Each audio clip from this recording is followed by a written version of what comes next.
Vamos con AUSO, Autopista del Sol, que administra más de 120 kilómetros de autopista, el acceso norte de la ciudad de Buenos Aires y Avenida General Paz, única circunvalación de la ciudad por las que transitan diariamente más de 1 millón de vehículos. Pero no vamos a profundizar mucho más de lo que es Autopista del Sol, sino vamos a ir a una noticia con los dos cargos o con las dos bregas que tiene con el gobierno nacional el Autopista del Sol.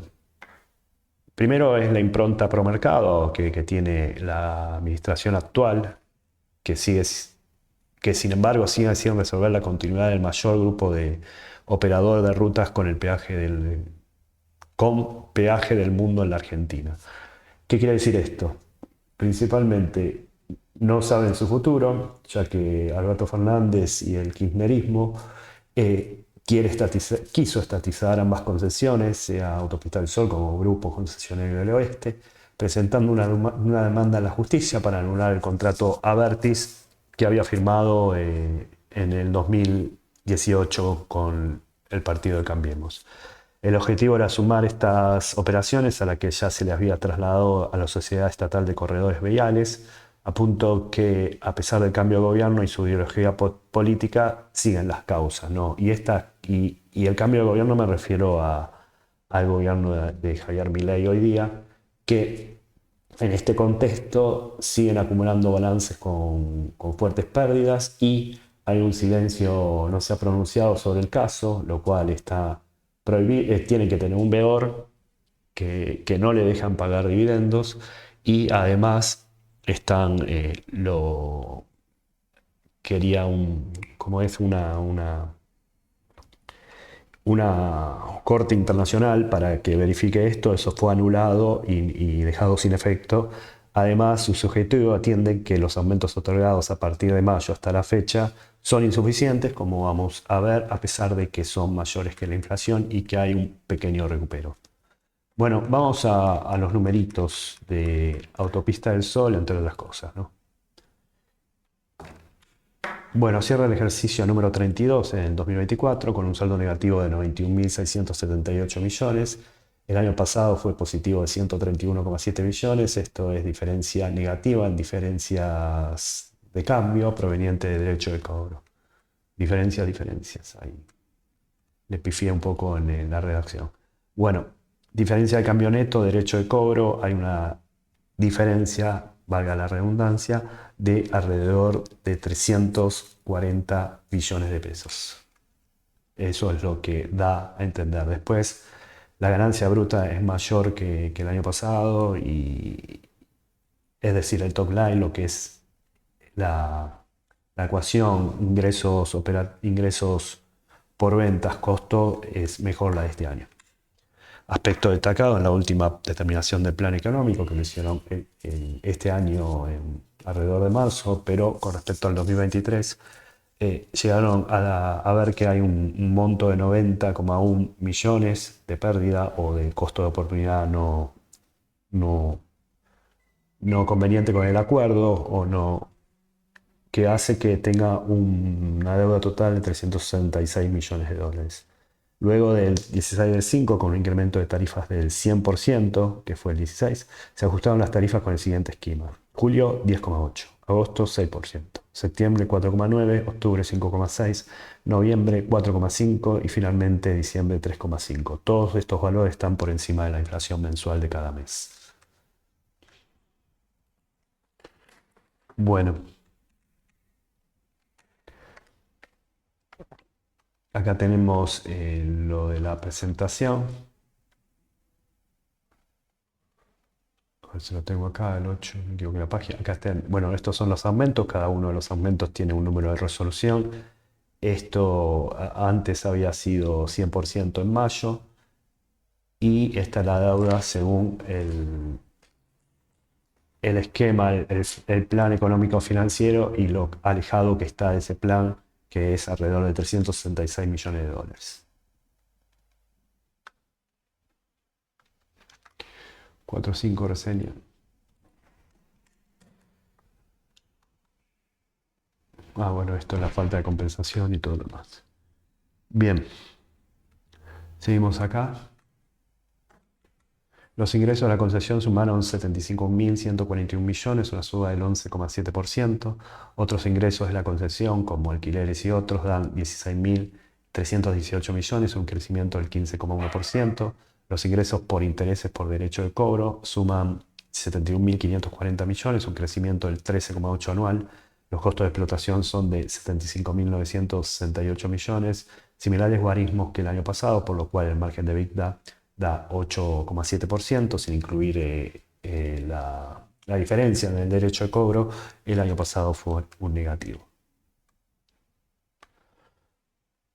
Bien, vamos a ver el EBITDA, que lo informan acá, que no incluyen el derecho de cobro en sí. Lo tenemos en la página 10 y el EBITDA es 7.942 millones. El año pasado era un negativo de 2.783 millones. En cuanto a lo demás, tenemos que, bueno, lo que dije de la diferencia del derecho de cobro y después una facturación mayor de 8.000 millones de pesos. Se devengaron por el acuerdo integral actualizado por el Plan Económico Financiero, 12.279 millones, un 2,9%. Igual va cobrando, ¿no?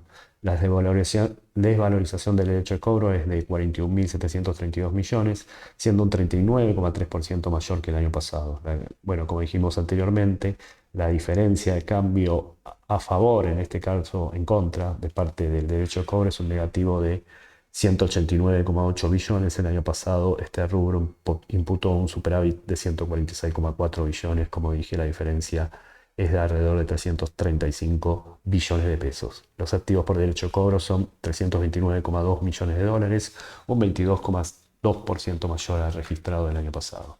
Bueno, acá lo vimos anteriormente. El devengado es parecido, nada más que en cuanto a lo que es porcentual, el año pasado se pagó un mayor porcentual, pero más o menos está en 12.000, 12.500 por ahí es lo que devenga el derecho de cobro. No sé qué criterios tienen, pero bueno, no lo exponen. Después, más que ahora que no, que el acuerdo está totalmente distorsionado, ¿no? Lo que aumenta en el rubro de derecho de cobro es 329,2 millones de dólares. El año pasado venía con 269, es decir, 80 millones de dólares más que tiene la empresa que el derecho, teóricamente, a reclamar por el cobro del contrato que no se cumple. La facturación de peajes, si se lo compara con el 2023, presenta una suba del 13,2%, principalmente por la adecuación de tarifas mencionadas arriba. Sin embargo, en comparación con el 2022 es un deterioro del 14,1%, a pesar de que el volumen es mayor de este año que el 2022. El volumen de peaje es menor que el 2023, destacándose el cuarto trimestre como el de mayor volumen, con noviembre, que es el que más afluencia pagante hubo en el año, y el telepase fue usado en 79,2% del total de los pagos, subiendo un 5% anual.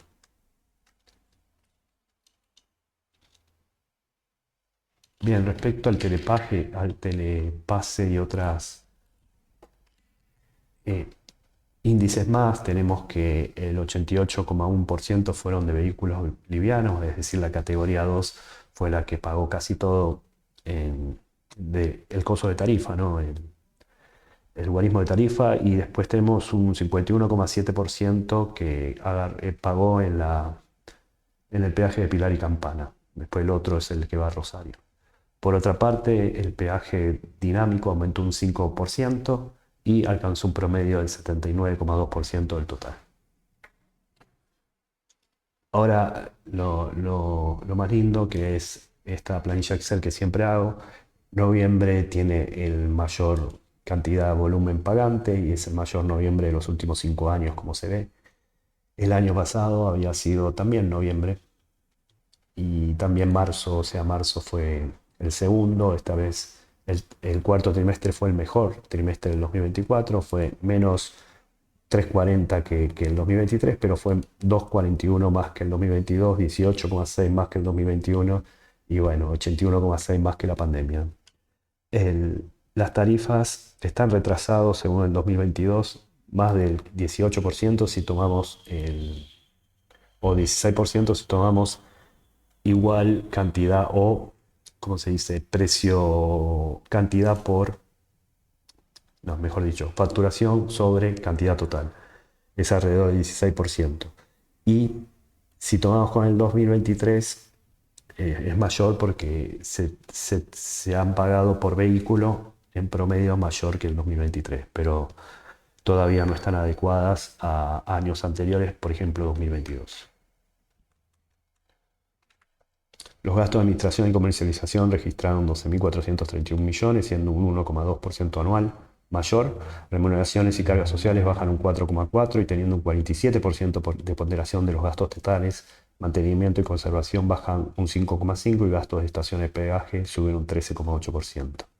Otros ingresos y egresos registran 684,8 millones, un 11,1% menos que el año pasado.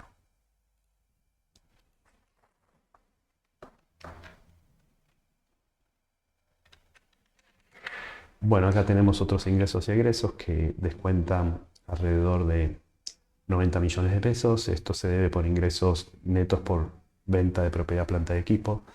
Sueldos y jornales hay una baja, como dijimos, así como hay baja de gasto de estación de peaje. Hay una suba de gasto de estación de peaje y hay una baja más marginal en lo que es gasto de conservación y mantenimiento. Los resultados financieros acarrean un saldo positivo en torno a los 3.593 millones, siendo un 74,2% menor al año pasado. Esto por saldo en intereses ganados y diferencia de cambio neta menor al año pasado. Las cuentas por pagar suman 5.853 millones, un 10,5% mayor al año pasado.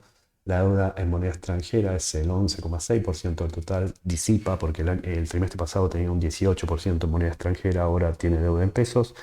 El año pasado, a principio de este año era el 29,8%. Los créditos por venta, que es los créditos por telepase, al tener mayor afluencia, aumentan un 40,1% y son 8.076 millones. El flujo de fondos es 16.319 millones, que es un 4,5% menor al cuarto trimestre del 2023, disminuyendo 769,3 millones desde el inicio del ejercicio. Teniendo los resultados financieros, hay una diferencia bueno, este año fue una diferencia a favor de 3.600 millones y el año pasado fue de alrededor de 14.000 millones, dado por diferencia de cambio neto y otros resultados e intereses ganados y variaciones en el valor razonable. Después, lo que es cuentas por pagar, hay una diferencia de 600 millones por proveedores. En moneda extranjera, como vemos, ha bajado alrededor de 900 millones lo que es las cuentas por pagar. Y los créditos por venta, que son por telepase, subieron alrededor de 2.600 millones respecto al año pasado. En cuanto al flujo de fondos, tenemos que hay una baja de alrededor de 800 millones respecto al año pasado. Esto está dado por actividad de inversión, es decir, aumento neto en inversiones financieras. Por eso se saca encima lo que es inversiones que tienen que ver con el flujo en efectivo por inversiones con mayor riesgo en sí. La sociedad continuará poniendo énfasis en la defensa de los derechos de la sociedad, de la misma, tanto en el ámbito de la causa judicial por lesividad iniciada por la administración anterior, así como la obtención de incrementos tarifarios necesarios que permitan ir recomponiendo el equilibrio de la ecuación contractual y paliar, de alguna manera, los efectos inflacionarios que hubieron hasta la fecha. La liquidez va de 1,50 a 1,45, sana. La solvencia baja de 1,56 a 1,44, el valor del libro es 2.647, la cotización es 2.910, la capitalización es 257,2 billones y la pérdida por acción fue en este año 1,04. Pero hay que tener en cuenta que la ganancia bruta fue mayor que el año pasado. Hasta luego.